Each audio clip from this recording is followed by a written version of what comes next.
I would like to announce that the Committee on Foreign Relations has further findings following up on the preliminary findings initially issued several weeks ago. Matapos ang tatlong hearing, tatlo na naman ang aming findings at natuklasan.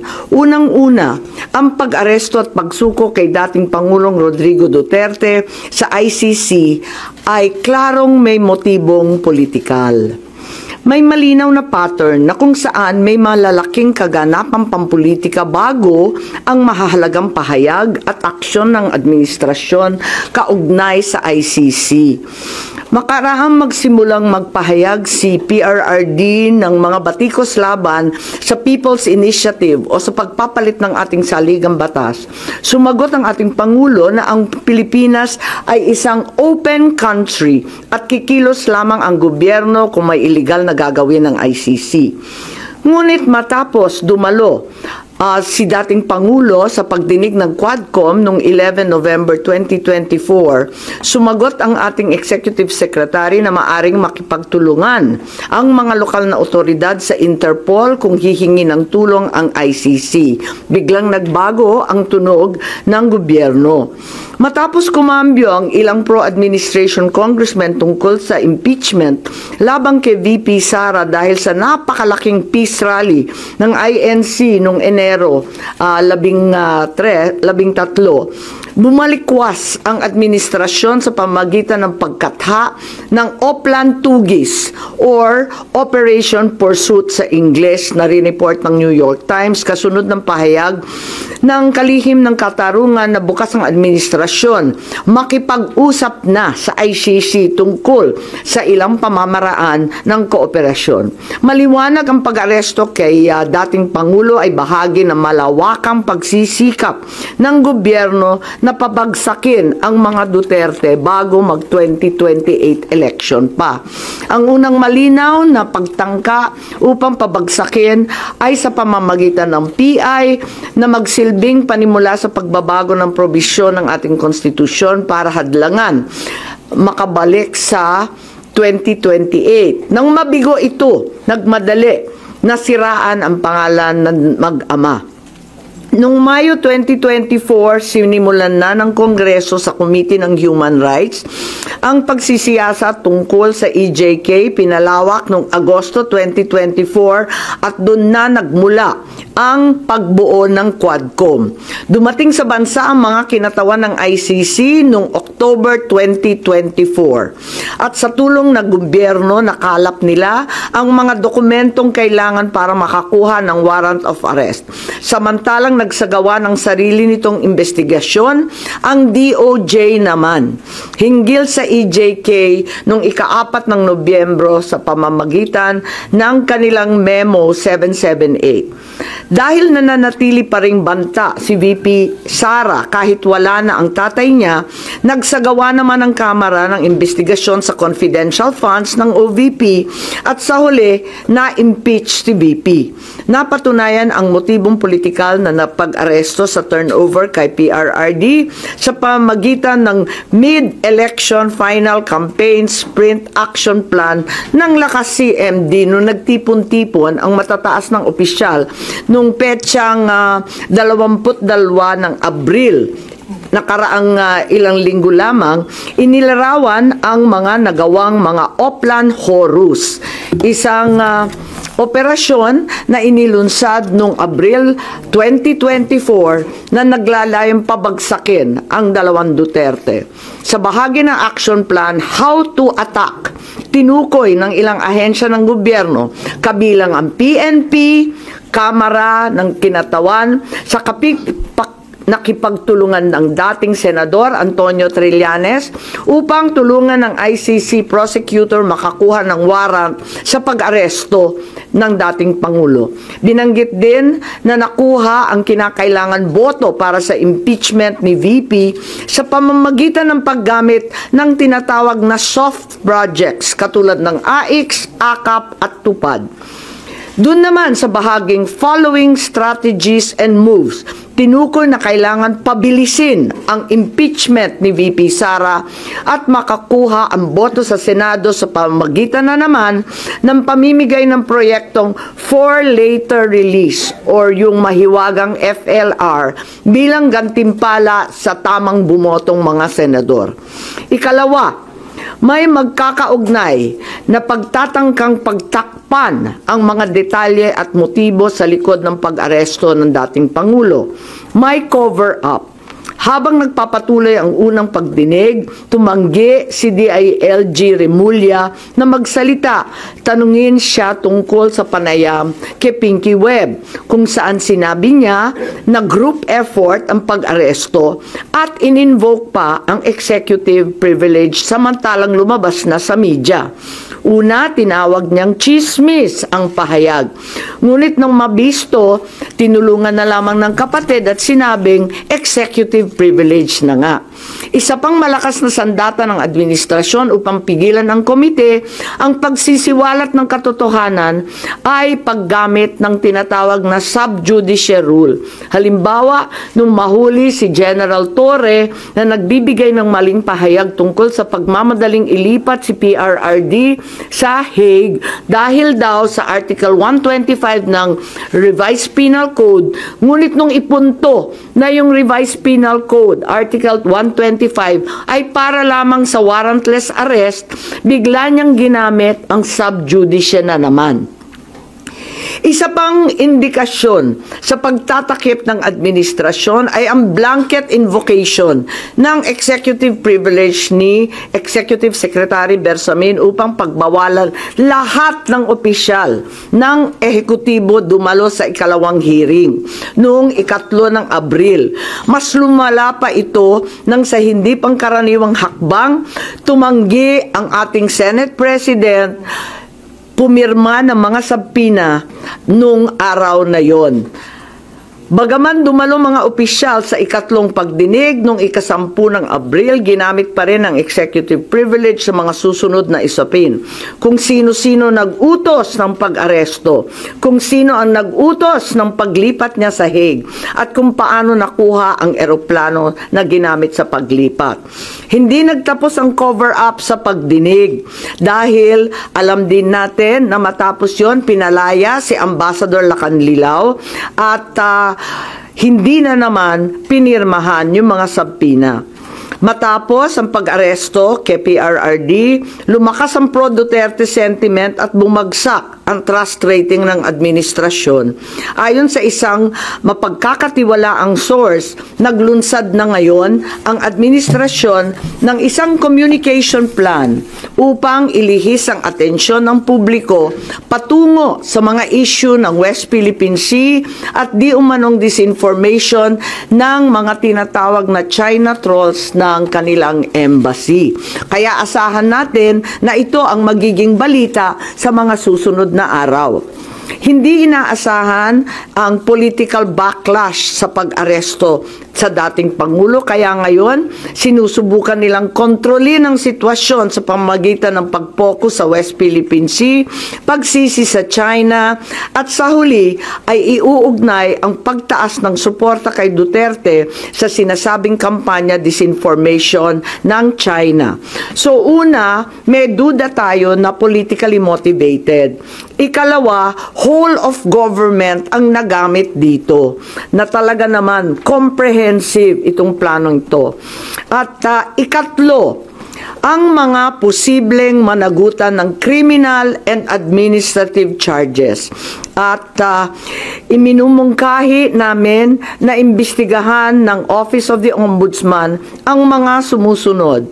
Una, si DOJ Secretary Remulla Boying maaring managot sa violation of RA 3019, Anti-Graft and Corrupt Practices for sanctioning an invalid administrative arrest against a former president in contravention of the ruling of the Supreme Court in the 2023 case of Immigration versus Juan Wenle. Maliwanag na napakadaming kondisyon, kwalifikasyon at requirement na isinaad ng ating Korte Suprema doon.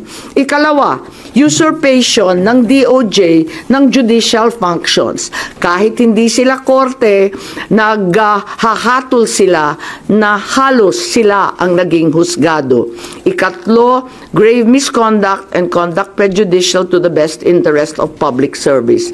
Ikalawa, baka managot din si General Romel Francisco D. Marbil, ang Chief PNP, sa arbitrary detention, Article 124 ng Revised Penal Code.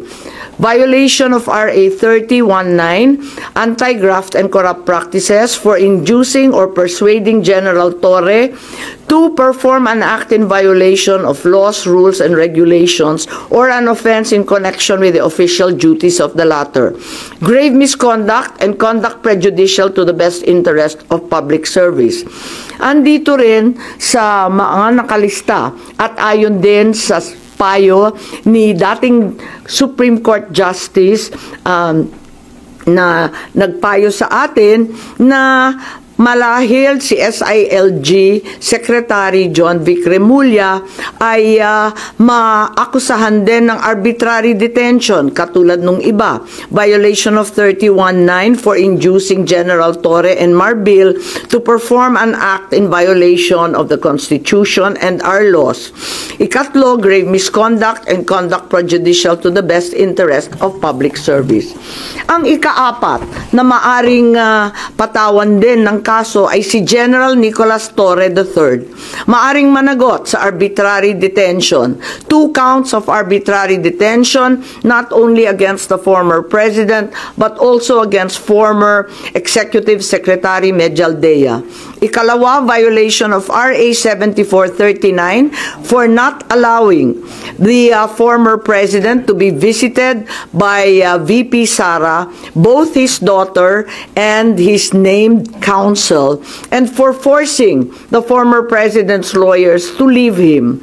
Also, the violation of 3019 for allowing himself to be induced or persuaded by General Marbil or SILG Remulla to perform an act in violation of law, rules, and regulations in connection with his official functions. Grave misconduct and conduct prejudicial to the best interest of public service ay maaari ring ipataw laban kay General Torre. Ikalima, Ambassador Marcos V. Lacanilao. Maaring managot sa usurpation of official functions, Article 177 of the Revised Penal Code, pagsisinungaling sa ibang kaso at perjury sa ilalim ng Article 183 of the Revised Penal Code, false testimony in other cases, and perjury in solemn affirmation under Article 183 of the Revised Penal Code, at conduct prejudicial to the best interest of the service. So ito ang further findings namin. Hindi ko masara yung investigasyon kasi marami pa ring mga issue katulad ng sinong tumulong sa ICC, yung tungkol sa eroplano na nanatiling bukas at masalimuot. So nais kong ipakita ang isang video na nagawa na ganito rin ang pahayag. Simulan po natin ang video na maaring mapanood ng ating mga kaibigan. Enero 28, 2024, sa first Maisog Rally sa Davao, nagliyab ang balita at social media. Matapang, walang preno. Mr. President, baka susunod ka sa dinaanan ng tatay mo. Diyan ako takot. Ayaw ko mangyari sa iyo yan. Nagbato ng maaanghang na salita si dating Pangulong Rodrigo Duterte laban kay Pangulong Marcos tungkol sa di umano'y paggamit ng droga at ang kontrobersyal na People's Initiative.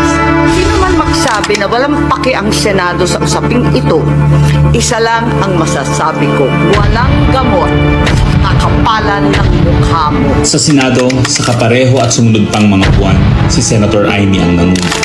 Pakialam sa PR, wala kayong pakialam sa PR, wala kayong pakialam sa PR. Siya ang unang nagtawag ng pansin. Siya ang unang nagtanong. Para kanino ba talaga ang TI na yan? Marso 2024, sa kabila ng bangayan sa harap ng sambayanan, narinig natin si Pangulong Marcos. Matatag, matapang. The International Criminal Court has no jurisdiction over the Philippines as we remain to have a working judicial system and law enforcement mechanisms. Walang jurisdiksyon ang ICC sa Pilipinas. Sa sabong, nagpagpag siya ng balahibo. Ang hindi natin alam, paghupa ng alikabok ay nagsimula ng ilatag ang plano para muling sumagi sa ICC. Kaya pagtungtong ng Mayo, tahimik ngunit mabilis ang galaw. Isinumite ng DOJ ang legal brief para sa posibleng pag-aresto kay FPRRD. Isang pagtataksil na walang nakapansin. Hunyo, pumutok ang balita. Nagbitaw si VP Sara bilang DepEd Secretary. Tendered my resignation as the Secretary of Education effective July 19, 2024. Isang babae ng tapang ngunit walang nagawa dahil sa likod ng tama. Agosto, isinagawa ang unang Quadcom hearing laban kay FPRRD habang inuusig ng COA ang confidential funds ni VP. Ang hindi natin alam, sa gitna ng lahat ng ito, itinalaga na ni PBBM si Marcos Lacanilao bilang Special Envoy ng Transnational Crimes na siyang magsusuko kay FPRRD. At maluwag na rin pinapasok ng bansa ang mga tiga-ICC noong Oktubre. Walang bahid ng pagtutol, walang balak na ipagtanggol ang kapwa Pilipino. Nobyembre, nag-iba na ang ihip ng hangin. Matatag, matapang, walang bahid ng pag-aalinlangan. Narinig muli natin si Pangulong Marcos, ngunit iba na ang sinabi. If yun ang gugustuhin ni PRRD, hindi naman kami haharang doon sa mga ICC. Para tabunan ang galawan, pinaingay ang impeachment complaints laban kay VP Sara. The Office of the Secretary General will transmit the 2 impeachment complaints filed against Vice President Sara Duterte. Kahit pa nagkaroon ng INC rally noong Disyembre, naidiin pa rin ang impeachment sa Kongreso. Planado na rin ang pagpirma ng questionableng 2025 budget kahit bat-bat ng anomalya. Enero 25, 2025, sinimulan na ang Oplan Tugis o Operation Pursuit, ang lihim na operasyon para hulihin si Duterte. Pagsampa ng Pebrero, nag-apply ng arrest warrant ang ICC prosecutor. Isang tahimik na pag-uusig habang tayo'y pinaiikot ng mga rally at press release. Marso, muling nilinlang ang bayan.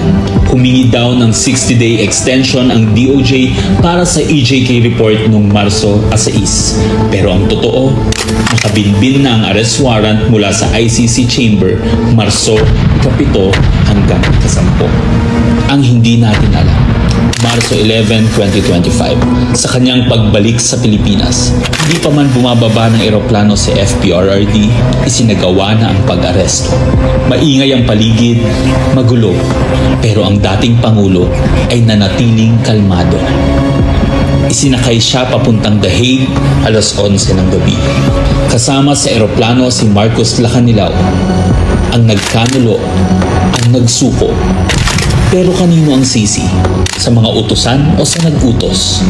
Managot ang dapat managot, nakalatag na. It's a request to the Philippine government from Interpol enforce the arrest warrant. And we have commitments to them. Ayaw nila ipagpatuloy ang pag-iimbestiga. Maliwanag na ang buong administrasyon na ito mula sa pinakataas hanggang sa galamay. Nagplano. Ikaw ho ba ng plano ng lahat ng ito? Hindi naman. It was a group effort. Secretary Chudoro was there, Secretary Anyo was there too, and the President and I. Nagsakatuparan.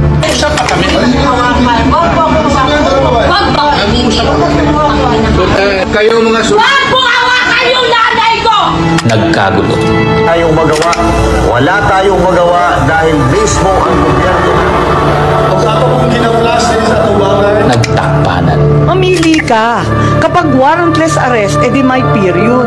Kapag may warrant, walang period. I'm being cautioned by the DOJ, ma'am, that it may be sub judice already to discuss that because of the habeas corpus pending in the Supreme Court. Ngunit lumabas ang buong katotohanan. Ganito pala ang bagong Pilipinas. hindi man lang natin alam. Tahimik ang pagtataksil. There was no red notice and what was issued was merely a diffusion. Tahimik ang pagwasak. Paliwanag mong maigi, representative ka ba ng Pilipinas or representative ng Interpol? Pipili ka lang. Represent ko po ang Interpol NCB Manila. So mali itong papel na to. Harapan ang pagtalikod.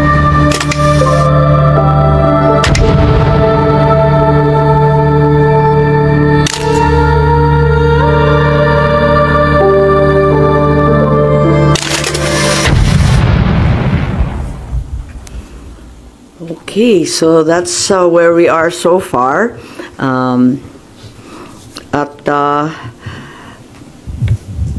Mahirap hindian ang sinasabi sa videong yan na may isang malawakang plano na may kinalaman sa politika at sa 2028. Yun.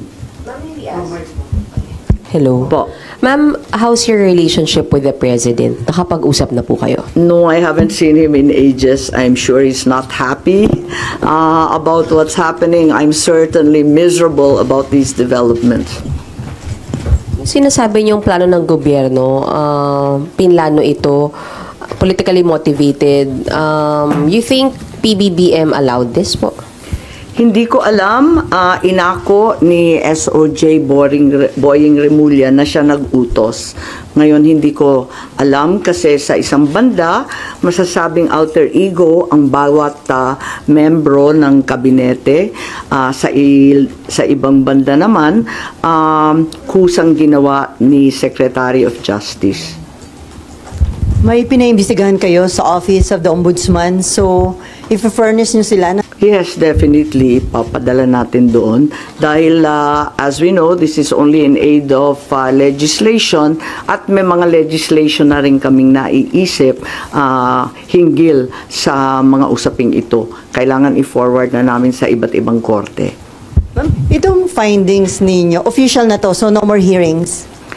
Hindi ko pa alam. Ang tawag ko nga further findings because I'm not certain that we can close this. There are also allegations that, first of all, several weeks ago, a draft was mooted involving a warrant of arrest of 5 police officers, including Senator Ronald Bato de la Rosa. Of late, there has been a rumor, once again, that the Vice President will, in fact, be issued by the ICC a warrant immediately. So, alam natin na si VP Sara ay nandun sa listahan. Pero alam ko na nasa ibaba siya, no? Doon sa mga pinangalanan. Ngunit, ilang araw nakalipas, may mga report na siya na ang uunahin. Sorry, where did you get this information, ma'am? Nasusunod si VP Sara na arestuhin? Uso naman ang chismis ngayon. Chismis rin po. Meaning, no credible source, ma'am? Not yet. A few incredible sources, but nevertheless, we have to pay heed. And let me make it clear, I will oppose that warrant with everything I have. Foremost, the administration has said time and time again through the President himself that the ICC has no jurisdiction in the Philippines. Therefore, any warrant of arrest by the ICC cannot be enforced in this country for lack of jurisdiction.